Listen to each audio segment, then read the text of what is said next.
আল্লাহ রাব্বুল আলামিন আমাদেরকে চাইলে হত দরিদ্র বানাইতে পারতেন।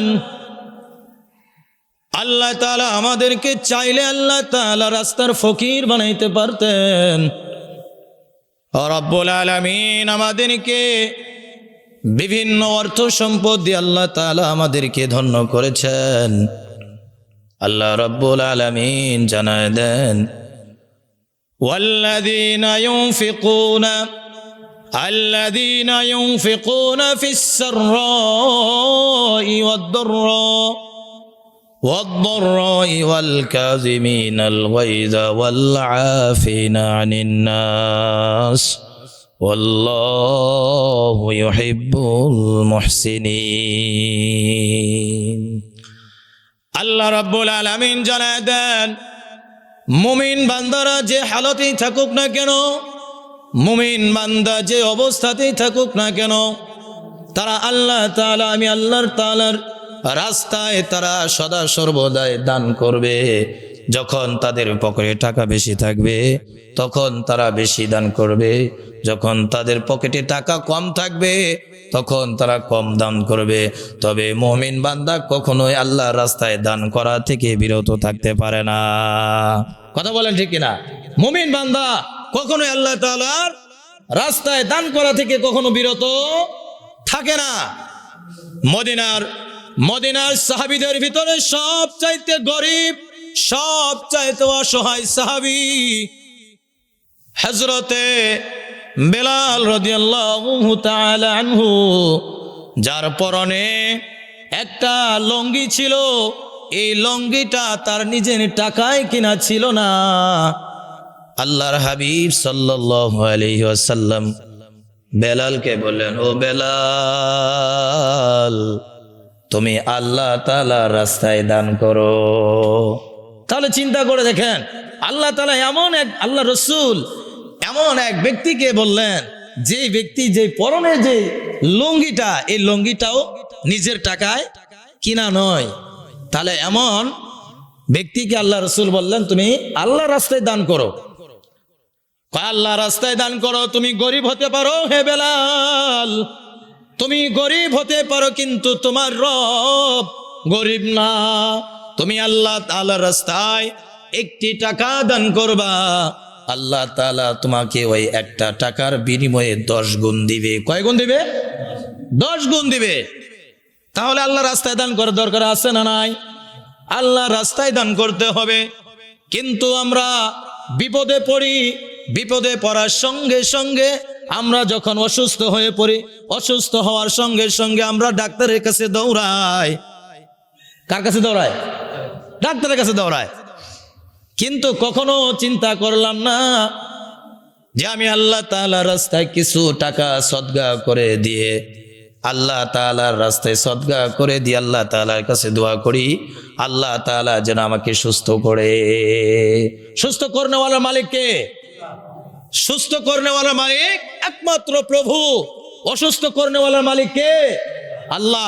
আপনার আমার রিজিকের ব্যবস্থা করে দিয়েছেন কে? মহান আল্লাহ তাআলা আপনার আমার রিজিকের ব্যবস্থা করে দিয়েছেন। যে আল্লাহ রিজিকের ব্যবস্থা করে দিলেন, যে আল্লাহ আপনাকে আমাকে এত সম্পদ দিয়ে আল্লাহ তাআলা ধন্য করলেন, ওই আল্লাহর রাস্তায় দান করতে আমাদের কিসের কৃপণতা? কথা বলেন ঠিক কিনা? আমাদের কোনো কৃপণতা আছে? এই যে সম্পদগুলো দেখতেছেন, এই সম্পদগুলো কার? আল্লাহ তাআলার। কিন্তু কিছুক্ষণের জন্য, কিছু সময়ের জন্য আল্লাহ তাআলা আপনাকে আমাকে আমানত দিয়েছেন। কি দিয়েছেন? কি দিয়েছেন? আমানত দিয়েছেন।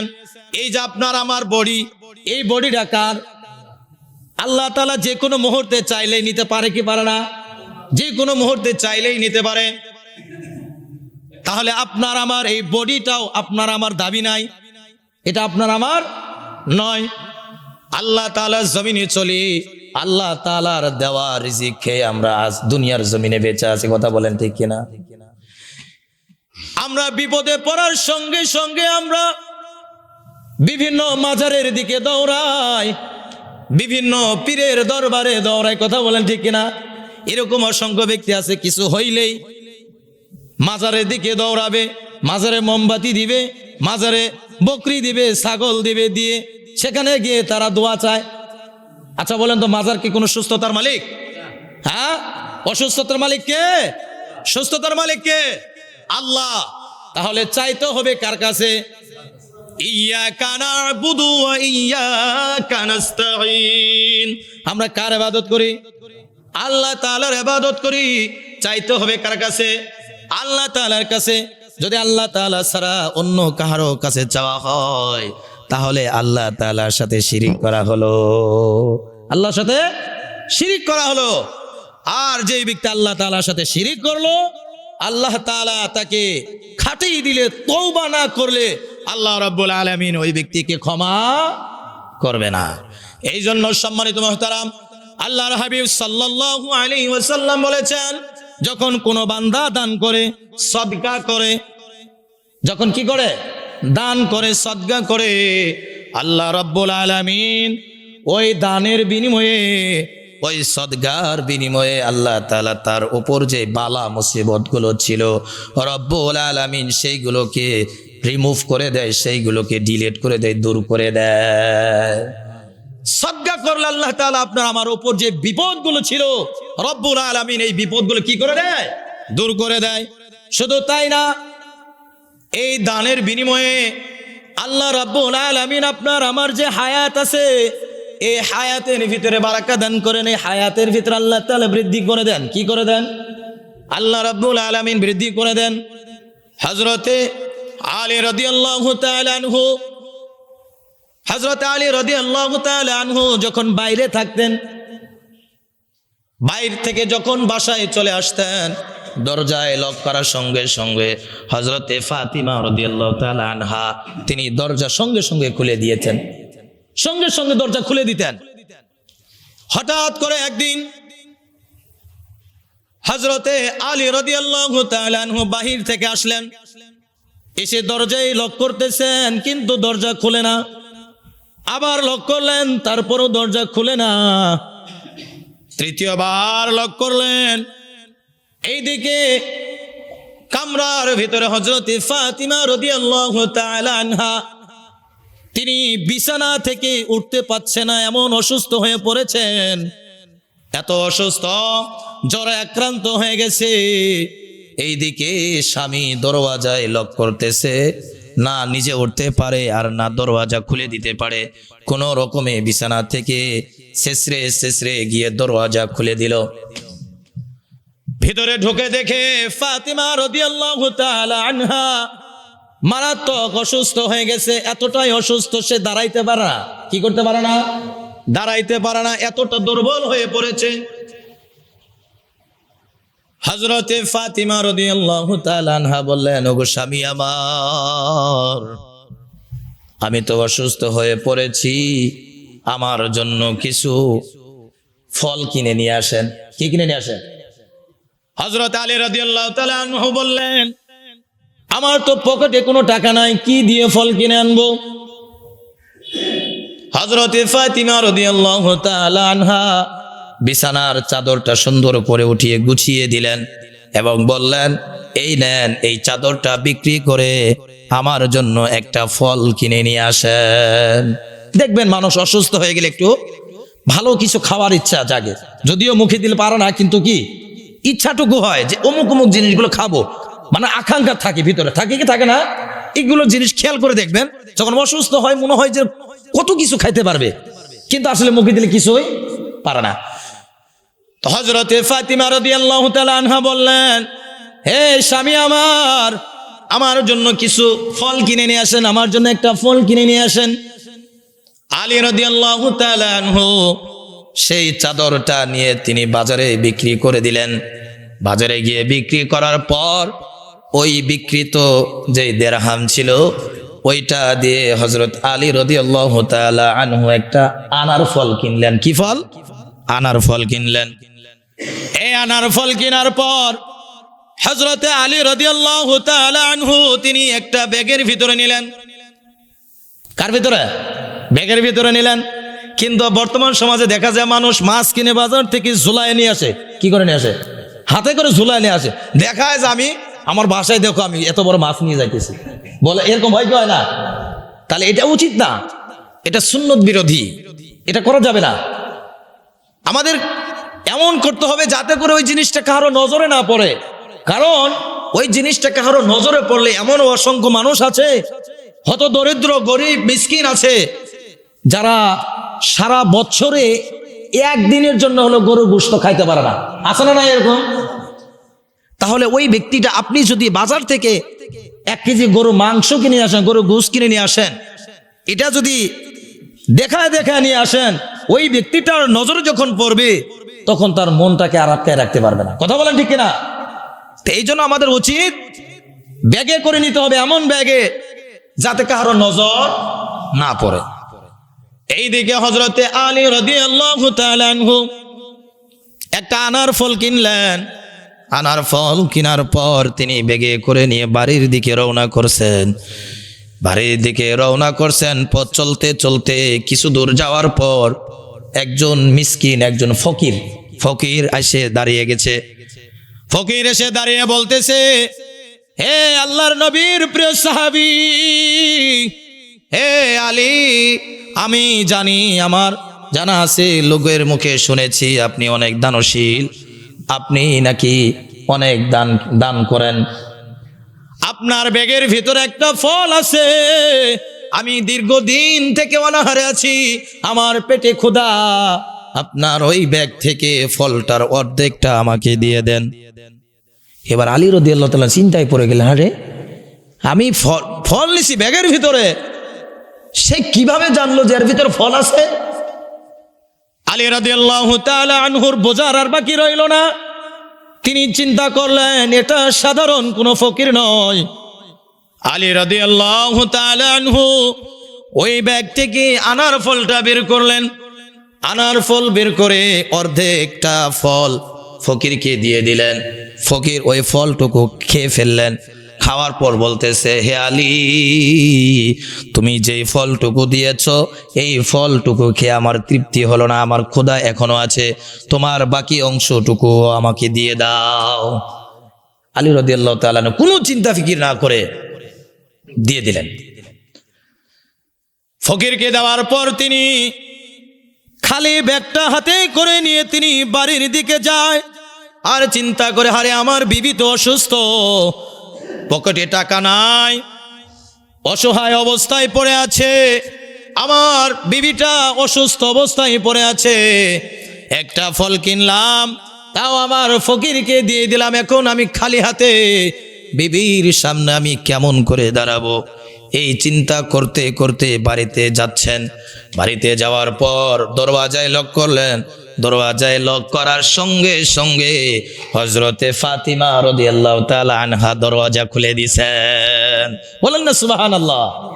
যেই অসুস্থ মানুষ দরওয়াজা লক করতে করতে দরওয়াজা খুলে না, হঠাৎ করে আলী রাদিয়াল্লাহু তাআলা আনহু দরওয়াজায় লক করলেন। লক করার সঙ্গে সঙ্গে ফাতিমা রাদিয়াল্লাহু তাআলা আনহা দরওয়াজা খুলে দিলেন। ভেতরে ঢোকার পর দেখতেছে হযরতে ফাতিমা রাদিয়াল্লাহু তাআলা আনহা সুস্থ হয়ে গেছে। সুবহানাল্লাহ, সুস্থ হয়ে গেছে। চিন্তা করে দেখছেন? তখন হযরত আলী রাদিয়াল্লাহু তাআলা আনহু বললেন, হে আমার বিবি, তোমার জন্য যেই ফল আমি কিনেছিলাম, ওই ফলটা রাস্তা দিয়ে আসার পথে একজন ফকির আসে, আমি সেই ফলটা ফকিরকে দিয়ে দিলাম, আল্লাহর রাস্তায় দান করে দিলাম, তোমার জন্য ফলটা আনতে পারি নাই। তখন ফাতিমা রাদিয়াল্লাহু তাআলা আনহা বলে, ও বিবি, ওগো স্বামী আমার, তুমি যে ফলটা দান করেছো, আল্লাহর রাস্তায় দান করার বিনিময়ে আল্লাহ তাআলা আমাকে পরিপূর্ণ সুস্থতা দান করেছে। কি দান করেছে? পরিপূর্ণ সুস্থতা দান করেছে। এইদিকে হযরতে সালমান ফারসি রাদিয়াল্লাহু তাআলা আনহু খাঁচায় করে এক খাঁচা ফল, কয় খাঁচা? এক খাঁচা ফল মাথায় করে নিয়ে আসতেছেন। আল্লাহ বলছেন যে বান্দা আমার রাস্তায় দান করবে, আমি আল্লাহ তাকে একের বিনিময়ে কত দিব? 10 দিব। কত দিব? হযরত আলী রাদিয়াল্লাহু তাআলা আনহুর বিশ্বাস যে আমি যদি একটা ফল দান করি আল্লাহর রাস্তায়, নিশ্চিত আমি 10টা ফল পাবো। কয়টা ফল পাবো? 10টা ফল পাবে। এইদিকে হযরতে আলী রাদিয়াল্লাহু তাআলা আনহু ভিতরে বিবিকে নিয়ে আরাম আয়েশ করতেছেন। হযরতে সালমান ফারসি রাদিয়াল্লাহু তাআলা আনহু মাথায় করে ফলের খাঁচা নিয়ে আলী রাদিয়াল্লাহু তাআলা আনহুর দরওয়াজায় আসলেন। আসার পর দরওয়াজায় লক করলেন, সালাম দিলেন। সালাম বিনিময় করার পর হযরতে আলী রাদিয়াল্লাহু তাআলা আনহুকে বললেন যে এই যে আপনার জন্য হাদিয়া। সালমান ফারসি বলতেছেন, এই যে খাঁচার ভিতরে যে ফলগুলো দেখতেছেন, যে এই ফলগুলো এটা হলো আপনার হাদিয়া। হযরত আলী রাদিয়াল্লাহু তাআলা আনহু সালমান ফারসি রাদিয়াল্লাহু তাআলা আনহুর মাথা থেকে ফলের খাঁচা নামালেন। খাঁচা নামিয়ে তিনি ফলগুলো গুনলেন। ফলগুলো গুনে দেখে 9টা ফল। কয়টা ফল? 9টা। এবার তিনি সালমান ফারসি রাদিয়াল্লাহু তাআলা আনহুকে বললেন, হে সালমান, তুমি যেই ফলটা নিয়ে আসছো ফলটা নিয়ে যাও, এটা আমার ফল নয়। সালমান ফারসি রাদিয়াল্লাহু তাআলা আনহু বলতেছে, না, এটা আপনারই ফল, এটা আপনার জন্যই বরাদ্দ করা হয়েছে, আপনার জন্যই পাঠানো হয়েছে। আলী রাদিয়াল্লাহু তাআলা আনহু আবারও বললেন, না, এটা আমার ফল নয়। সালমান ফারসি রাদিয়াল্লাহু তাআলা আনহু বললেন, আপনি এত জোর করে কেমনে বলছেন যেটা আপনার নয়? এত জোর করে বলছেন, এত শক্তিশালী যে আপনার এটা, এই ফলগুলো আপনার নয়, এত শক্তি দিয়ে বলছেন কেমনে? আলী রাদিয়াল্লাহু তাআলা আনহু বললেন, হে সালমান, আল্লাহর রাস্তায় যদি একটা টাকা দান করা হয়, আল্লাহ তাআলা তাকে বিনিময়ে 10 দিবেন। কত দিবেন? 10 দিবেন। আমি আল্লাহর রাস্তায় একটা ফল দান করেছি, আমি বিনিময়ে 10টা ফল পাবো, কিন্তু এখানে তো 9টা। কয়টা ফল? তো এখানে 9টা, আর একটা ফল নাই, তার মানে এটা আমার না। তখন হযরতে সালমান ফারসি রাদিয়াল্লাহু তাআলা আনহু একটা ফল রাস্তা দিয়ে আসার পথে লুকিয়ে রাখছিলেন। ওই ফলটা বের করে দিয়ে বললেন, এই যে নেন আপনার ফল। কি? এই যে নেন আপনার ফল। তাহলে আল্লাহ রাস্তায় যদি এক দান করেন, আল্লাহ এটাকে বৃদ্ধি করে দিবেন কত? 10। আল্লাহ রাস্তায় দান করার দরকার আছে না নাই? আল্লাহ রাস্তায় দান করলে আল্লাহ তাআলা বিভিন্ন বালা মুসিবত থেকে আল্লাহ কি করেন? হেফাজত করেন। সমস্ত বালা মুসিবত থেকে আল্লাহ তাআলা আমাদেরকে মুক্ত রাখেন। এই দানের যে কত ফজিলত, এটার যে কত পাওয়ার, একটা হাদিসের মাধ্যমে আপনারা স্পষ্টভাবে বুঝতে পারবেন। এই পৃথিবীটা যখন তৈরি করা হয়, এই পৃথিবীটা ছিল একটা ঘূর্ণায়মান পানি। এই ঘূর্ণায়মান পানির ভিতরে এক গুচ্ছ ফেনা তৈরি হয়। দেখবেন সমুদ্রের লোকের যারা সমুদ্র এলাকাতে বাস করে তারাই জিনিসটা বুঝবে। সমুদ্রের ভিতরে দেখবেন যখন স্রোত বেশি হয়, কিছু কিছু জায়গায় দেখবেন পানি ঘুরতে থাকে। হয় কি হয় না? এরকম পানি ঘুরতে থাকে, দ্রুত স্পিডে ঘুরতে ঘুরতে দেখবেন মাঝখানে একটু ফেনা জমা হয়। হয় কি হয় না? ঠিক এই পৃথিবীটা যখন তৈরি হয়, এই পৃথিবীটা সর্বপ্রথম সারা পৃথিবীটায় পানি দিয়ে ভাসমান ছিল। পানি ছিল, সারা পৃথিবী পানি। এই পানির ভিতরে এক গুচ্ছ ফেনা তৈরি হয়। এই ফেনা থেকে আল্লাহ তাআলা এই ফেনাকে শক্ত করে করে 7টা মহাদেশে পরিণত করে ওইখান থেকে এই পৃথিবীর জমিনে মাটি তৈরি হয়ে গেছে। ওই সময় থেকে আল্লাহ রাব্বুল আলামিন এই পানির উপরে যখন পৃথিবীটা সৃষ্টি করলেন, জমিনের এই পানির উপরে যখন মাটি দিলেন, মাটি হয়ে গেল। জমিনটা যখন পানির উপরে স্থাপন করা হলো, জমিনটা পানির উপরে দুলে। কি করে? দেখবেন নৌকাতে উঠলে দেখবেন নৌকা দুলে কি দুলে না? কেন দুলে? পানির উপরে আছে, ভাসমান, এই জন্য নৌকাটা দুলে। আল্লাহ তাআলা দেখলেন যে জমিনটা এইভাবে দুলতেছে, ভারসাম্য ঠিক থাকতেছে না।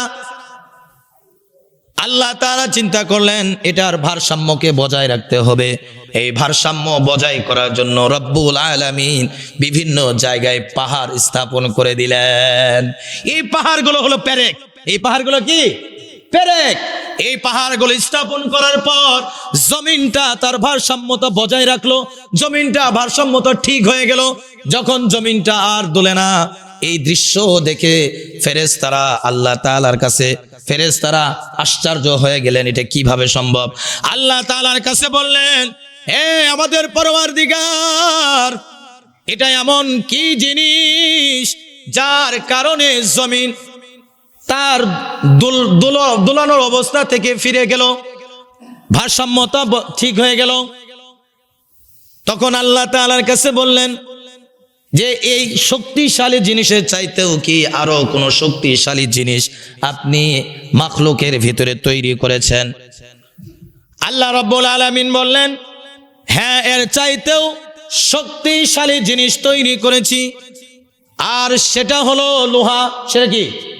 লোহা।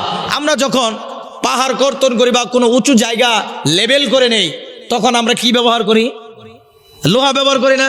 কোদাল বলেন বা অন্যান্য সরঞ্জাম বলেন, যেগুলোতে কি করা হয়? মাটি লেভেল করা হয়। তাহলে আল্লাহ তাআলা বললেন, এর চাইতেও, পাহাড়ের চাইতেও শক্তিশালী জিনিস হলো লোহা। ফেরেশতারা জিজ্ঞাসা করলেন, হে আমাদের পরওয়ারদিগার, আরো শক্তিশালী কোন জিনিস আছে কিনা? আল্লাহ তাআলা বললেন, হ্যাঁ, এর চাইতেও আরো বেশি শক্তিশালী জিনিস আছে, আর সেটা হলো আগুন। সেটা কি? আগুন। আমরা আগুন দিয়ে লোহা গলি না, কামড়ারা গলে না। তাহলে লোহার চাইতেও শক্তিশালী জিনিস কোনটা? আগুন। আল্লাহ তাআলার কাছে আবারও প্রশ্ন করলেন, হে আমাদের পরওয়ারদিগার, এর চাইতেও, আগুনের চাইতেও আরো কোন শক্তিশালী জিনিস আছে কিনা? আপনি আপনার মাখলুকের ভিতরে এর চাইতেও শক্তিশালী জিনিস তৈরি করেছেন কিনা? আল্লাহ তাআলা বললেন, হ্যাঁ, এর চাইতেও শক্তিশালী জিনিস আছে, আর সেটা হলো পানি। সেটা কি? পানি। আমরা যখন আগুন লাগে নিভাই কি দিয়ে? পানি দিয়ে না? পানি দিয়ে নিভাই। আল্লাহ তাআলা বললেন, এই আগুনের চাইতেও শক্তিশালী জিনিস হলো পানি। আল্লাহ তাআলার কাছে আবারও প্রশ্ন রাখলেন, হে আমাদের পরওয়ারদিগার, এর চাইতেও কোনো শক্তিশালী জিনিস আছে কিনা? আল্লাহ তাআলা বললেন, হ্যাঁ, এর চাইতেও শক্তিশালী জিনিস আছে, সেটা হলো বাতাস। সেটা কি? বাতাস। দেখবেন সমুদ্র অঞ্চলগুলোতে যখন বাতাস হয়, ঝড় হয়, তখন দেখবেন যে সমুদ্র আপনার হলো ঢেউ খেলতেছে, সমুদ্র ঠিক থাকতে পারে না। তাহলে পানির চাইতেও শক্তিশালী হলো বাতাস। আল্লাহ তাআলার কাছে আবারও প্রশ্ন করলেন, হে আমাদের পরওয়ারদিগার, এর চাইতেও কোনো শক্তিশালী জিনিস আছে কিনা? আল্লাহ বললেন, হ্যাঁ, এর চাইতেও শক্তিশালী জিনিস আছে, আর সেটা হলো আমি যে বান্দাদেরকে তৈরি করেছি, ওই বান্দাদের হাতের সদকা। এই যে হাতের সদকা, দান, খয়রাত, এটা হলো আল্লাহ তাআলার কাছে এই যে কয়েকটা জিনিসের কথা বলা হলো, 5টা জিনিস, এই আগুন, পানি, বাতাস, পাহাড়, যা কিছু আছে, এই সবগুলো একত্র করলে যেই পরিমাণ শক্তি হয়, যতটা ক্ষমতা হয়, এর চাইতেও বেশি শক্তি হলো আমার বান্দার হাতের সদকা। আমার বান্দার হাতের সদকা, খয়রাত, দান, এটা হলো তার চাইতেও বেশি শক্তিশালী। হযরতে মুহাম্মদুর রাসূলুল্লাহ সাল্লাল্লাহু আলাইহি ওয়াসাল্লাম মক্কা থেকে হিজরত করে তিনি মদিনার দিকে রওনা করলেন। সাহাবায়ে কেরামদেরকে নিয়ে মক্কাতে তিনি দ্বীনের নসিহত দিচ্ছিলেন। একজন বিধর্মী, একজন অমুসলিম সাহাবায়ে কেরামদেরকে যখন নসিহত দেয়, তখন রাসূলুল্লাহ সাল্লাল্লাহু আলাইহি ওয়াসাল্লামের নসিহতগুলো শুনতে শুনতে তার ভিতরে মায়া মমতা চলে আসছে, তার ভিতরে প্রেম ভালোবাসা চলে আসছে। যখন রাসূলুল্লাহ সাল্লাল্লাহু আলাইহি ওয়াসাল্লাম মক্কা থেকে হিজরত করে মদিনার দিকে গেলেন, মদিনায় যাওয়ার পর এই দিকে ওই যে অমুসলিম, সে তার চাচার কাছে গিয়ে বলল, হে আমার চাচা, আমি মুহাম্মদুর রাসূলুল্লাহ সাল্লাল্লাহু আলাইহি ওয়াসাল্লামের নসিহত শুনতে শুনতে আমার ভিতরে ইসলামের প্রেম মমতা ভালোবাসা তৈরি হয়ে গেছে। আমি মুহাম্মদের কালিমা পড়ে মুসলমান হয়ে যেতে চাই। আপনি কি বলেন? তার চাচা কি গিয়ে বলতেছে? তখন তার চাচা বলতেছে যে, হে, তার নাম ছিল আব্দুল উজ্জা। উজ্জা হলো তারা যে পূজা করত প্রতিমা, এই প্রতিমার নাম ছিল হলো উজ্জা। আব্দুল মানে গোলাম, উজ্জা মানে উজ্জার গোলাম। তাহলে মূর্তি পূজা করতো ওরা, দেবতার নামে তাদের নাম কি? দেবতার গোলাম। তখন সে বলতেছে, হে আমার চাচা, আমি কালিমা পড়ে মুসলমান হয়ে যেতে চাই। তার চাচা বলতেছে, তুমি যদি কালিমা পড়ে মুসলমান হয়ে যাও, তোমার যে সম্পদগুলো আমার কাছে আছে এটার একটা কানা করেও তুমি পাবে না। তখন সে বলতেছে, আপনি আমাকে আমার সম্পদ না দেন তাতে কোনো সমস্যা নাই, আমি কালিমা পড়ে মুসলমান হয়ে যাব।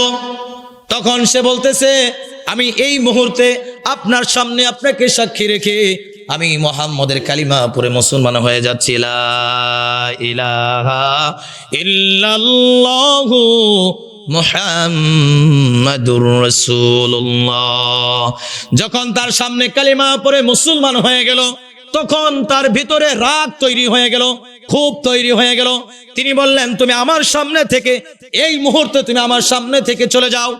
তখন এই আব্দুল উজ্জা তার চাচার সামনে থেকে তিনি চলে যাচ্ছেন। এমন মুহূর্তে কিছু দূর যাওয়ার পর বলতেছে, হে আব্দুল উজ্জা, দাঁড়াও, তোমার পরনে যে কাপড় আছে, তোমার যে জামা আছে, সেই জামাগুলো আমার টাকায় কিনে সেইগুলো খুলে দিয়ে যাও, সেইগুলো খুলে দিয়ে যাও। এবার আব্দুল উজ্জা তার চাচার কথা মতো তার পরনের যে জামা ছিল সেটা খুলে দিলেন। আবার কিছু দূর গেলেন, যাওয়ার পর বলতেছেন, তোমার পরনের যে লঙ্গিটা, সেই লঙ্গিটাও আমার টাকায় কিনে সেটাও খুলে দিয়ে যাও। এবার যুবক মানুষ লজ্জায় পড়ে গেল, কোনো বুদ্ধি না পেয়ে, কোনো দিশা না পেয়ে তিনি তার পরনের লঙ্গিটাও খুলে তার চাচাকে দিয়ে দিলেন। এবার অলঙ্গ অবস্থায় তার বাড়ির দিকে রওনা করলেন। বাড়িতে যাওয়ার পর বলতেছেন, তার মাকে ডাকলেন। তার মা এসে দেখে এই অবস্থা, যুবক মানুষ, টকবকে যুবক, এই অবস্থা দেখে তার মা তার চক্ষুগুলোকে আড়াল করলেন, চক্ষু ঢেকে নিলেন। নেওয়ার পর বলতেছেন, তোমার এই অবস্থা কে করে দিল? তখন তিনি বলতেছেন, এটা আমাকে ইসলাম গ্রহণ করার জন্য আমাকে এই শাস্তি দেওয়া হয়েছে। আমার চাচা আমার সকল সম্পদ থেকে আমাকে দূরে সরিয়ে দিয়েছে। আমার সব জামা কাপড়গুলো সে খুলে নিয়ে গেছে, তাকে সমস্ত জামা কাপড়গুলো খুলে দিয়েছি। এবার মা বলতেছেন, তাহলে এখন তুমি কোথায় যাবে? তখন তিনি বলতেছেন, আমার এই দুঃখ, আমার এই বেদনা, আমার এই কষ্ট কেউ বুঝবে না, মদিনার নবী ছাড়া এই কষ্ট কেউ বুঝবে না। তিনি বললেন, আমি মদিনার দিকে চলে যাব। বললেন, মা আমাকে একটা কাপড় দেন, আমার সতরটাকে ঢেকে, আমার লজ্জাস্থানটা ঢেকে আমি মদিনার দিকে যাব। মা ঘরের ভিতর থেকে একটা জামা নিয়ে আসলেন, একটা কম্বল নিয়ে আসলেন, এক টুকরো কাপড় নিয়ে আসার পর তিনি তার ছেলের হাতে দিলেন। এবার ছেলে তার কাপড়টা দিয়ে তার লজ্জাস্থানটা ঢেকে মদিনার দিকে রওনা করলেন। মদিনায় যাওয়ার পর তিনি দেখেন, মদিনার মসজিদে নববীতে কিছু সাহাবা একরাম বসে আছে। সেখানে আসহাবে সফার কিছু সাহাবা একরামরা অবস্থান করতেছিলেন, যাদের থাকার মতো কোনো জায়গা ছিল না, বাসস্থান ছিল না। সেখানে যাওয়ার পর আল্লাহর হাবিব সাল্লাল্লাহু আলাইহি ওয়াসাল্লাম বললেন, হে যুবক, তুমি কে? তোমার পরিচয় কি? কোথা থেকে এসেছো? তিনি বললেন, হে আল্লাহর হাবিব, আমি ইসলাম গ্রহণ করার অপরাধে আমার চাচা আমাকে আমার সকল সম্পদ থেকে আমাকে দূরে সরিয়ে দিয়েছে, আমার সকল জামা কাপড়গুলো খুলে নিয়ে আমাকে এইভাবে বিদায় করে দিয়েছে। তিনি বললেন, তুমি বসো। আল্লাহর হাবিব বললেন, তুমি বসো। এই মুহূর্তে এমন সময় তাবুকের যুদ্ধ শুরু হয়ে গেল। তাবুকের যুদ্ধের জন্য আল্লাহর হাবিব সাল্লাল্লাহু আলাইহি সাল্লাম বললেন, ও সাহাবা একরাম, তোমাদের কাছে যার যা কিছু আছে সব কিছু আল্লাহ তাআলার রাস্তায় যে যা পারো আল্লাহর রাস্তায় দান করে দাও। এটা আল্লাহ তাআলার রাস্তায় দান করার একটা সুবর্ণ সুযোগ। সাহাবা একরাম যে যা পারতেছে আল্লাহর রাস্তায় দান করতেছে। এবারে আব্দুল উজ্জা, আল্লাহর হাবিব বললেন, তোমার নাম এখন আর আব্দুল উজ্জা না, তোমার নাম হলো আব্দুল্লাহ। নাম কি? আব্দুল্লাহ। তখন আব্দুল্লাহ বলতেছে, হে আল্লাহর হাবিব, আমার কাছে কোনো সম্পদ নাই, আমি কি দান করব? তবে আমার মনের আশা, আমি তো কিছুই দিতে পারবো না, আমার জানটাই দ্বীনের জন্য আপনি নিয়ে নেন। দ্বীনের জন্য জানটাই দিয়ে দিয়েছে। এইদিকে সাহাবা একরামরা সম্পদগুলো দিলেন, সদকা করে দিলেন। হযরতে উসমান রাদিয়াল্লাহু তাআলা আনহু দান করলেন, ওমর রাদিয়াল্লাহু তাআলা আনহু দান করলেন, হযরতে আবু বকর সিদ্দিক রাদিয়াল্লাহু তাআলা আনহু দান করলেন। এবার ওমর রাদিয়াল্লাহু তাআলা চিন্তা করতেছেন, অন্যান্য অনেকবার আমরা চেষ্টা করেছি, আবু বকরকে আমরা কখনো ওভারটেক করতে পারি নাই দান করার ক্ষেত্রে। মানে বারবার যতবার দান করেছে ততবার আবু বকরকে পরাজিত করতে পারে নাই, আবু বকরকে কি করতে পারে নাই, পরাজিত করতে পারে নাই। এইদিকে যখন এই অবস্থা দেখলেন, হযরত উসমান রাদিয়াল্লাহু তাআলা আনহু দান করলেন, আলী রাদিয়াল্লাহু তাআলা, হযরত আবু বকর রাদিয়াল্লাহু তাআলা আনহু দান করলেন, ওমর রাদিয়াল্লাহু তাআলা আনহু দান করলেন। সকলের দানগুলো এক জায়গায় করলেন। এক জায়গায় করার পর হযরত আবু বকর রাদিয়াল্লাহু তাআলা আনহুর যে দানগুলো ছিল সেগুলো যখন তিনি ঢালতেছিলেন, হযরতে আবু বকর রাদিয়াল্লাহু তাআলা আনহু ঢালতেছেন আর কান্না করতেছেন, চোখ দিয়ে পানি ঝরতেছে, চোখ দিয়ে পানি ঝরতেছে। এই অবস্থা দেখে ওমর চিন্তা করছে এবার মনে হয় আমরা জিতবো। মানে এমন দান, সেখানে কোনো কিছু ছিল না, কিছু বাসার আসবাবপত্র, কিছু গ্লাস, 2 দিরহাম, এইসব কিছু হযরত আবু বকর রাদিয়াল্লাহু তাআলা আল্লাহর রাস্তায় দান করলেন। এইদিকে হযরতে ওমর রাদিয়াল্লাহু তাআলা চিন্তা করলেন এবার আমরা জিতবো। তখন হযরত ওসমান রাদিয়াল্লাহু তাআলা আনহুকে বললেন, আল্লাহ রাসূল, হে ওসমান, তুমি আল্লাহর রাস্তায় কি দান করেছো, কতটুকু দান করেছো?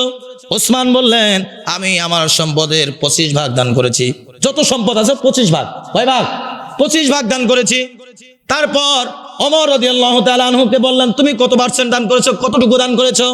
ওমর রাদিয়াল্লাহু তাআলা আনহু বললেন, আমার যত সম্পদ আছে সবটুকুর অর্ধেকটা আমি দান করে দিয়েছি। কতটুকু? অর্ধেক দান করে দিয়েছি। এই দেখে হযরত আবু বকর রাদিয়াল্লাহু তাআলা আনহুকে বললেন, হে আবু বকর, তুমি আল্লাহর রাস্তায় কতটুকু দান করেছো? আবু বকর বলে, হে আল্লাহর হাবিব, আমার বাড়িতে যা কিছু আছে সব কিছু আমি সবগুলো আল্লাহর রাস্তায় দান করে দিয়েছি। আমার বাড়িতে আর কোনো কিছু নাই, আমার বাড়িতে আল্লাহ এবং আল্লাহর রাসূলকে রেখে এসেছি।